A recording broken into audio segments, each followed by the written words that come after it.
ചോദിച്ചു. നിങ്ങൾ മാധ്യമപ്രവർത്തകർ അത് ആവർത്തിച്ച് ചോദിച്ചു.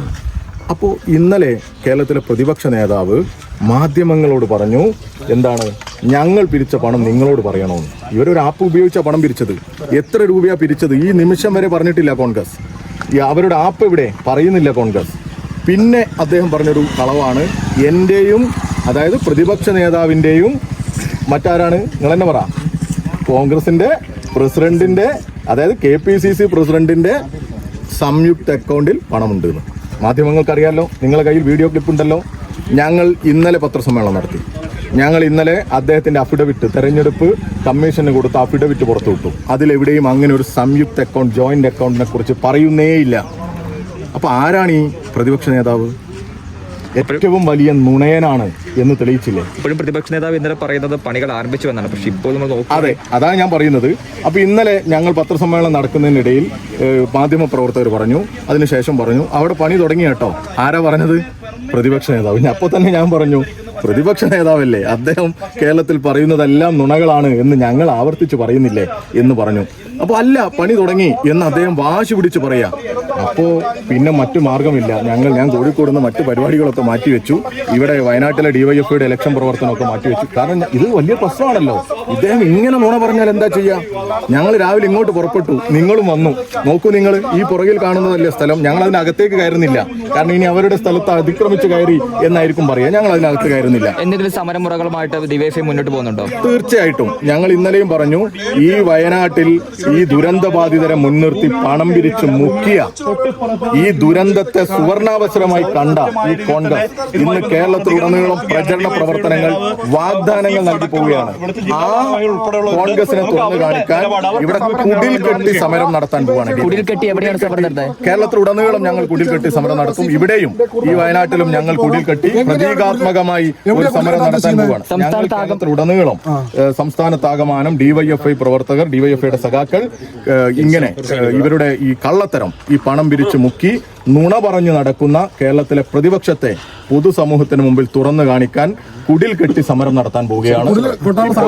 ആ സാധനങ്ങളൊക്കെ ഇവിടെ ഉണ്ട്. ഇവിടെ ഞങ്ങൾ ഇപ്പോൾ കുടിൽ കെട്ടി പ്രതീകാത്മകമായി കുടിൽ കെട്ടും. സാധനങ്ങൾ ഏതാനും നിമിഷങ്ങൾക്ക് അവിടെ താഴെയുണ്ട്. ഇന്ന് തന്നെ കുടിൽ കെട്ടും. ഇന്ന് തന്നെ ഇപ്പൊ തന്നെ കുടിൽ കെട്ടും. നിങ്ങളൊക്കെ ഇതിന്റെ പരിസരത്ത് ഈ ഒരു ഞങ്ങൾ കുടിൽ കെട്ടി.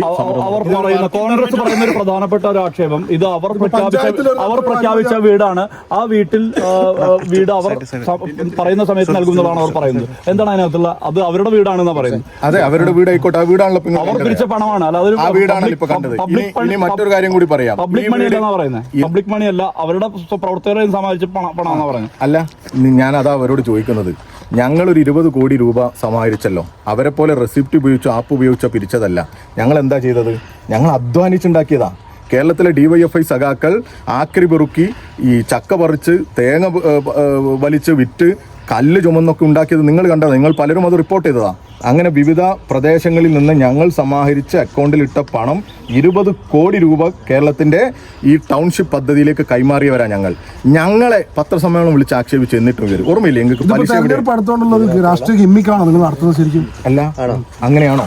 അങ്ങനെയാണോ? ഞങ്ങൾ അങ്ങോട്ട് ചോദിക്കാം. അതാ ഞാൻ ചോദിച്ചത്, അങ്ങനെയാണോ? ഞങ്ങൾ എത്ര ദിവസമായി ഇത് ചോദിച്ചുകൊണ്ടിരിക്കുന്നത്? ഇവരുടെ വീട് ഇവിടെ കോൺഗ്രസേ, ആപ്പ് ഇവിടെ കോൺഗ്രസേ എന്ന് ഞങ്ങൾ ഒരുപാട് മുമ്പ് ചോദിച്ചില്ലേ? ആ ചോദ്യം ഞങ്ങൾ അങ്ങനെ ചോദിച്ചത് കൊണ്ടാണ് കേരളത്തിന് ഇങ്ങനെ ഒരു സ്ഥലമെങ്കിലും കാണിച്ചു കൊടുക്കാൻ പറ്റിയത്. ഞങ്ങൾ നിരന്തരമായി ചോദിച്ചതിന് ശേഷമല്ലേ ഇങ്ങനെ ഒരു സ്ഥലം കാണിച്ചു കൊടുക്കാൻ പറ്റിയത്. നിങ്ങൾ ആനക്കാടാണെന്ന് പറഞ്ഞു. ഞാൻ ആനക്കാടാണെന്ന് എവിടെയെങ്കിലും പറഞ്ഞോ? പറഞ്ഞിട്ടില്ല. അല്ല, ഞാൻ ഇടയ്ക്കിടയ്ക്ക് നിങ്ങളെ കാണുന്നതാണല്ലോ. ആനക്കാട് ഇത് ആന ചവിട്ടി പൊളിച്ചതിന്റെ പാടാണ് ഈ ഗേറ്റ്. UDF ആണ് മേപ്പാടി പഞ്ചായത്ത് വരും. അപ്പൊ അവരുടെ വർക്കിംഗ് പെർമിറ്റ് വരെ എടുത്തില്ല എന്നാണ് അറിയാൻ. അതെ, അതാ ഞാൻ പറഞ്ഞു വരുന്നത്.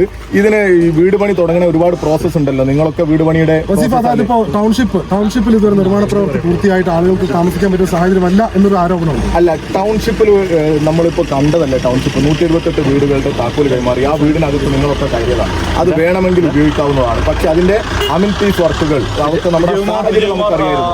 അവിടെയുള്ള വലിയ ഒരു വലിയ കാലവർഷക്കെടുതിയുടെ ഒരു ബുദ്ധിമുട്ടുണ്ടായിരുന്നു നമുക്ക്. ആ കാലഘട്ടത്തിൽ ഉണ്ടായിരുന്ന ലാഗാണ് അതിന് പ്രയാസം ഉണ്ടായത്. അവിടെ പോയി നിങ്ങളും ഞാനും ഒക്കെ ദൈനംദിനം എന്നോണം പോയി കാണുന്ന സ്ഥലമാണ് അവർ. ഇവരെ സംബന്ധിച്ചിടത്തോളം എന്താണ്, വഴി തിരിച്ചു വിടുക എന്നുള്ളതാണ്. ഇന്നലെ കേരളത്തിന്റെ പ്രതിപക്ഷ നേതാവ് പറഞ്ഞത് എന്താ? ഇവിടെ പണി തുടങ്ങിയെന്നാ. ഇവിടെ പണി തുടങ്ങിയ ലക്ഷണം ഉണ്ടോ? പണി തുടങ്ങിയത് പോട്ടെ, നിങ്ങളിപ്പോ ചോദിച്ചില്ലേ മേപ്പാടി പഞ്ചായത്തിൽ എന്തെങ്കിലും ഒരു പേപ്പർ, ഒരു വെള്ളക്കടലാസിൽ ഇത്ര സെന്റ് ഭൂമിയിൽ ഞങ്ങൾ വീട് നിർമ്മിക്കുന്നുണ്ട് എന്ന് ഇവർ പറഞ്ഞോ? പറഞ്ഞില്ലല്ലോ. ഒന്നും ഇവർ ചെയ്തിട്ടില്ല. അതിനുള്ള ഒരു പണി ഇവർ എടുത്തിട്ടില്ല എന്നുള്ളതാണ്.